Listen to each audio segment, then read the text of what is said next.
안녕하십니까. 이병기 목사입니다.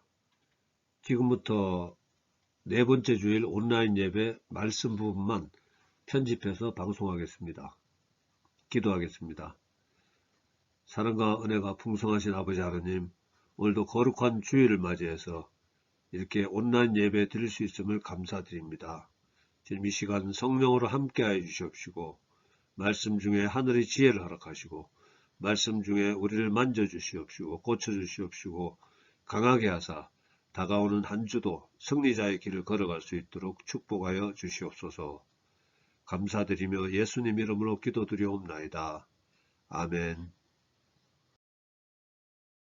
오늘 말씀드릴 제목은 보상하시는 하나님입니다. 성경 말씀으로는 히브리서 11장 6절 믿음이 없이는 하나님을 기쁘시게 하지 못하나니 하나님께 나아가는 자는 반드시 그가 계신 것과 또한 그가 자기를 찾는 자들에게 상 주시는 이심을 믿어야 할지니라. 창세기 1장 1절에 태초에 하나님이 천지를 창조하시니라. 우리의 믿음은 하나님이 천지를 창조하셨다는 것에서 시작합니다. 하나님의 천지 창조가 믿어지지 않는다면 사실 성경의 나머지 부분은 별 의미가 없겠습니다. 히브리서 11장 3절에 믿음으로 모든 세계가 하나님의 말씀으로 지어준 줄을 우리가 아나니 보이는 것은 나타난 것으로 말미암아 된 것이 아니니라. 즉 어머니가 저를 낳으셨다고 믿는 것은 제가 태어나는 장면을 눈으로 봤기 때문이 아니라고 하는 말씀과 같습니다. 그냥 믿음으로 하나님이 천지를 창조하셨다고 믿는 것입니다. 혹시 믿어지지 않는 분 있으면 저처럼 믿어지는 하나님의 은혜가 임하시기를 축복합니다. 그리고 우리는 모두 죄를 지었습니다. 로마서 3장 10절 기록된 바 의인은 없나니 하나도 없으며, 제가 많은 사람들과 대화를 하다 보니까 가끔씩 죄가 없다고 주장하는 사람들을 만나게 됩니다. 저는 그 사람이 상당히 이상한데 그 사람은 오히려 제가 무슨 죄를 지었는가 하고 궁금해 하더라고요. 그런 분들에게 당신은 죄인이라고 설명해 줄 수는 참 없습니다. 곤란합니다. 아무튼 오늘 제 말씀을 듣는 분들은 스스로 죄인이라고 생각하는 분들로 알겠습니다. 그런데 우리가 죄를 지은 죄인으로서 하나님의 심판을 받아야 할 운명인데, 우리 죄를 사하시러 이 땅에 오신 예수님을 믿음으로 우리 죄를 용서받고 하나님의 자녀가 된다는 것입니다. 이것을 복음이라고 합니다. 그래서 이 예수를 믿으면 요한복음 3장 12절에 영접하는 자 곧 그 이름을 믿는 자들에게는 하나님의 자녀가 되는 권세를 주셨으니, 즉 고아들을 입양하려고 찾아오신 예수님을 믿고 따라가면 하나님이 다스리시는 하나님의 가정에 하나님의 자녀로 입양이 되어서 살게 된다는 이야기입니다. 이렇게 해서 하나님의 자녀가 되면 사도행전 16장 31절 이르되 주 예수를 믿으라 그리하면 너와 내 집이 구원을 받으리라 하고, 즉 벌을 받고 지옥에 가야 하지만 예수님 때문에 지옥 가지 않고 천국에 간다는 의미입니다. 성경은 지옥을 이렇게 묘사합니다. 마가복음 9장 43절에서 48절까지 만일 내 손이 너로 범죄하게 하거든 찍어버리라. 장애인으로 영생에 들어가는 것이 두 손을 가지고 지옥 곧 꺼지지 않는 불에 들어가는 것보다 나으니라. 만일 내 발이 너로 범죄하게 하거든 찍어버리라. 다리 저는 자로 영생에 들어가는 것이 두 발을 가지고 지옥에 던져지는 것보다 나으니라. 우리는 예수님 때문에 여기 안 간다는 말입니다. 그뿐 아니라 하나님의 자녀가 되면 시편 23편 4절에 내가 사망의 음침한 골짜기로 다닐지라도 해를 두려워하지 않을 것은 주께서 나와 함께 하심이라. 주의 지팡이와 막대기가 나를 안위하시나이다. 주께서 나와 함께 하심이라. 또 요한복음 14장 13절에 너희가 내 이름으로 무엇을 구하든지 내가 행하리니 이는 아버지로 하여금 아들로 말미암아 영광을 받으시게 하려 함이라. 무엇이든지 구하는 것을 주시겠다는 것입니다. 함께 하심과 무엇이든지 주시겠다는 것. 이 약속은 정말 대단한 약속입니다. 그런데 사실 많은 크리스찬들이 이 약속 때문에 오히려 힘든 경우가 많이 있습니다. 말씀을 믿고 오랫동안 병낫기를 기도했음에도 아무런 역사가 일어나지 않는 경우도 있고요. 물론 어떤 사람들은 기도의 역사를 경험하고 또 간증을 합니다. 얼마 전에도 제가 소개해드린 경우가 있었죠. 어떤 분은 10개월간 식물인간으로 누워있다가 예수님 만나서 일어나기도 하고, 또 어떤 분은 1시간이나 죽었다가 예수님 만나서 예수님이 돌아가라고 하는 바람에 다시 살아나기도 합니다. 물론 저도 간증거리가 있습니다. 그런데 반면에 또 많은 경우 아무런 역사가 일어나지도 않기도 합니다. 구약의 욥기서를 읽어보면 욥이라는 사람이 있습니다. 욥기 1장 1절은 이렇게 시작합니다. 우스 땅에 욥이라 불리는 사람이 있었는데 그 사람은 온전하고 정직하여 하나님을 경외하며 악에서 떠난 자더라. 이렇게 시작합니다. 어느 날 밭갈던 종이 달려와서 강도떼가 쳐들어와 밭갈던 소와 나귀를 빼앗고 다른 종들을 다 죽이고 자기만 살았다고 보고를 합니다. 보고가 끝나기도 전에 다른 종이 달려와서 하늘에서 불이 떨어져 가축과 사람들이 다 죽었다고, 또 그 보고가 끝나기도 전에 다른 종이 달려와서 큰 돌풍이 불어서 큰아들 집이 무너졌고 큰아들 집에 모여있던 욥의 자녀 10명이 다 죽었다고 보고를 합니다. 얼마 후에는 욥의 발바닥에서 머리 정수리까지 심한 종기가 나서 제 가운데 앉아 질그릇 조각으로 가려운 몸을 긁고 있는 신세가 됩니다. 욥기는 이런 상태의 욥과 믿음이 좋은 세 친구가 병문안 와서 나누는 대화입니다. 믿음이 좋은 세 친구는 욥한테 이렇게 이야기합니다. 내가 무슨 잘못을 했기 때문이다. 하나님은 공의로우신 분이다. 네가 회개를 해라. 반면에 욥은 도대체 왜 이런 일이 생겼는지 나는 모르겠다. 그리고 욥은 하나님을 향해 소리 지릅니다. 욥기 13편 13장 23절에서 24절까지. 나의 죄악이 얼마나 많으니까 나의 허물과 죄를 내게 알게 하옵소서. 주께서 어찌하여 얼굴을 가리시고 나를 주의 원수로 여기시나이까. 욥기의 저자는 욥기를 읽고 있는 우리들 독자들에게는 왜 그런 일이 생겼는지 알도록 해줍니다. 그러나 욥은 도대체 무슨 까닭인지 알 수가 없습니다. 이것이 실제 삶의 현장입니다. 우리는 정말 모릅니다. 소위 하나님과 가깝다고 여기지는 사람들도 마찬가지입니다. 우리는 모릅니다. 한 사람을 더 소개하겠습니다. 거인 골리앗을 때려 눕힌 소년 다윗이 있습니다. 영웅이 되었기 때문에 질투에 눈먼 사울왕의 추격을 받게 됩니다. 아무런 잘못도 없이 10년간이나 도망자로 살게 됩니다. 이때 부른 노래가 구약 성경 10편 3분의 1 정도 됩니다. 10편 1절 여호와여 어찌하여 멀리 서시며 어찌하여 환난 때에 숨으시나이까. 또 13편 1절에서 2절 여호와여 어느 때까지니까 나를 영원히 잊으시나이까. 주의 얼굴을 나에게서 어느 때까지 숨기시겠나이까.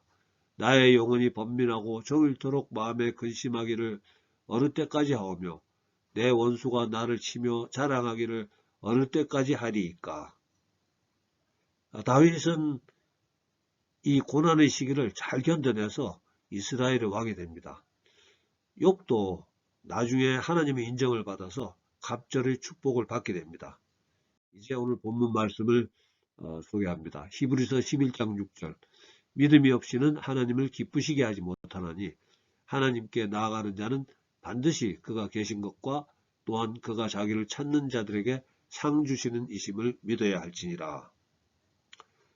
우리가 현 상태를 보면은 또 환경을 보면은 절망할 경우가 많이 있습니다. 도저히 희망이 보이지 않는 경우가 있습니다. 그래서 하나님께서는 우리에게 우리가 변화시킬 수 없는 환경과 상황을 보지 말고 우리가 변화시킬 수 있는 믿음과 소망을 바라보라고 말씀하고 있는 것입니다. 예를 들어 보겠습니다. 실제 상황이 아닌 예문입니다. 나를 힘들게 하는 직장 상사가 있습니다. 힘들게 하는 아내가 있습니다. 나를 힘들게 하는 남편이 있습니다. 또는 자식이 있습니다. 그런데 나는 그 사람을 도저히 변화시킬 수가 없습니다. 그러나 믿음과 소망은 그 직장 상사를, 그 아내를, 그 남편을, 그 자식을 이겨낼 수 있게 해줍니다. 즉 환경과 상황을 이길 수 있게 해준다는 말입니다. 하나님이 살아계시기 때문에 하나님이 판단해 주실 것이며 하나님이 살아계시기 때문에 심판해 주실 것이라는 믿음과 소망입니다. 믿음과 소망은 조금 노력하면 가질 수 있습니다. 예수님을 믿지 않는 사람들도 믿음과 소망으로 이겨나는 경우를 제가 많이 봤습니다. 오래전 여기서 제가 오래전에 은혜 많이 받았던 이야기 하나를 소개해 볼까 합니다. 지금으로부터 100년 전 1921년 스웨덴 선교사 데이빗과 스베아 플러드 부부는 2살짜리 아들과 함께 예수님에 대해 전혀 들어본 적이 없는 외딴 지역을 찾아 아프리카 중심부 콩고의 밀림으로 갔습니다. 지도에 보시는 화살표 방향입니다.